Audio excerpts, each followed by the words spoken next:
ఒక్కసారి కొమ్మూరి గోల్డ్ కి కాల్ చేయండి. తాకట్లో ఉన్న మీ బంగారాన్ని విడిపించి మార్కెట్ ప్రైస్ కి వాళ్ళు కొనుక్కుని మిగతా డబ్బులు మీకు ఇచ్చేస్తారు. తెలుగుదేశం పార్టీ ప్రధాన కార్యదర్శి, ఆంధ్రప్రదేశ్ ఐటీ మరియు విద్యాశాఖ మంత్రి నారా లోకేష్ ఇప్పుడు లోకల్ మీడియాను మాత్రమే కాదు, నేషనల్ మీడియాని, ఇంటర్నేషనల్ మీడియాను కూడా ఆకర్షించాడు. మే 17 అనేది నారా లోకేష్ గారు తన జీవితంలో గుర్తుపెట్టుకోవాల్సిన రోజు. ఎందుకంటే భారతదేశ ప్రధాని నరేంద్ర మోడీ గారితో తన కుటుంబంతో కలిసి 2.5 గంటల పాటు గడిపారు. 2014లో సార్వత్రిక ఎన్నికల్లో గెలిచాక మోడీ గారు ప్రధానమంత్రి మొదటిసారి అయ్యారు. 19 ఎన్నికల్లో గెలిచాక రెండోసారి, మొన్న 2024 సార్వత్రిక ఎన్నికల్లో గెలిచాక మూడోసారి. ఇప్పటికీ 11 సంవత్సరాలుగా మోడీ గారు ప్రధానిగా ఉన్నారు. కానీ 2.5 గంటల పాటు ఏ ప్రాంతీయ పార్టీ నాయకుడికి కానీ, ఏ జాతీయ నాయకుడి కుటుంబానికి కానీ నరేంద్ర మోడీ గారు అంత సమయం కేటాయించలేదు.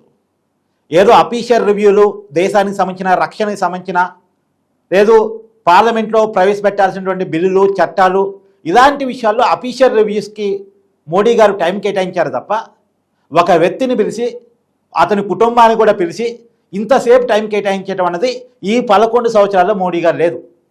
ఇప్పుడు నాకు గుర్తున్నంత వరకు 2015లో చంద్రబాబు నాయుడు గారికి ప్రత్యేక హోదా బదులు ప్రత్యేక ప్యాకేజ్ ఆంధ్రప్రదేశ్కి ఏ రూట్లో ఇవ్వాలి అనే దాని మీద అఫీషియల్ రివ్యూ, ఆ రోజు ఆర్థిక శాఖ మంత్రి అరుణ్ జైట్లీ గారు, నీతి ఆయోగ్ చైర్మన్గా ఉన్న వ్యక్తి, వీరంతా కలిసి మోడీ గారితో కలిసి దాదాపు 2 గంటల పాటు రివ్యూ చేశారు. చంద్రబాబు నాయుడు గారు ఎక్కువ టైం మోడీ గారితో కలిపిన టైం అది 2 గంటల పాటు, అది కూడా అఫీషియల్ రివ్యూ. ఇక జగన్మోహన్ రెడ్డి గారికి సంబంధించి లీడర్ ఆఫ్ అపోజిషన్గా ఉన్నప్పుడు 1 గంట పాటు నరేంద్ర మోడీ గారితో భేటీ అయ్యారు. అది హైయెస్ట్ టైం జగన్మోహన్ రెడ్డి గారు మోడీ గారితో భేటీ కావటం అనేటువంటిది. కానీ నారా లోకేష్ గారు కుటుంబంతో కలిసి ఏకంగా 2.5 గంటల పాటు మోడీ గారితో గడిపారు. ఇది మనం చాలా కీలకంగా చెప్పుకోవాలి. ఇంకోటి కూడా చాలా కీలకం చెప్పాలి. మోడీ గారికి ఒక వ్యక్తికి అపాయింట్మెంట్ ఇస్తున్నారంటే, ఎందుకంటే మోడీ గారు అపాయింట్మెంట్ కోసం ముఖ్యమంత్రులే వెయిటింగ్ చేస్తూ ఉంటారు, బీజేపీకి సంబంధించిన అగ్రనాయకులు వెయిట్ చేస్తూ ఉంటారు, కేంద్ర మంత్రులు కూడా స్పెషల్గా కలవటానికి వెయిట్ చేస్తూ ఉంటారు. అంత ఈజీగా మోడీ గారు అపాయింట్మెంట్ దొరకదు.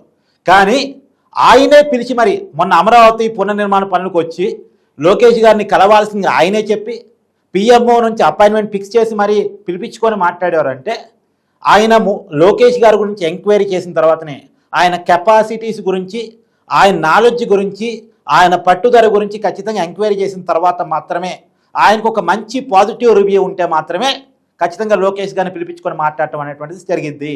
కాబట్టి నిజంగా లోకేష్ గారు ఒక నాయకుడిగా అచీవ్ అయ్యారు అంటానికి మోడీ గారితో 2.5 గంటల పాటు ఏ ప్రాంతీయ పార్టీ లీడర్కి అవకాశం లేని విధంగా గడపటం నిజంగా లోకేష్ గారు ఒక అచీవ్మెంట్ అని చెప్పాలి. అందులోనూ పర్సనల్గా మీద చేసి మరి లోకేష్ గారితో రాజకీయాలు మాట్లాడారు, కుటుంబ విషయాలు మాట్లాడారు, మంచి చెడు అన్ని విషయాలు మాట్లాడారు. ఏకంగా వాళ్ళ దేవాంష్కి చాక్లెట్స్ పంచారు, బ్రాహ్మణికి తో మాట్లాడారు. సో లోకేష్ గారికి మే 17 అనేది మర్చిపోని రోజు.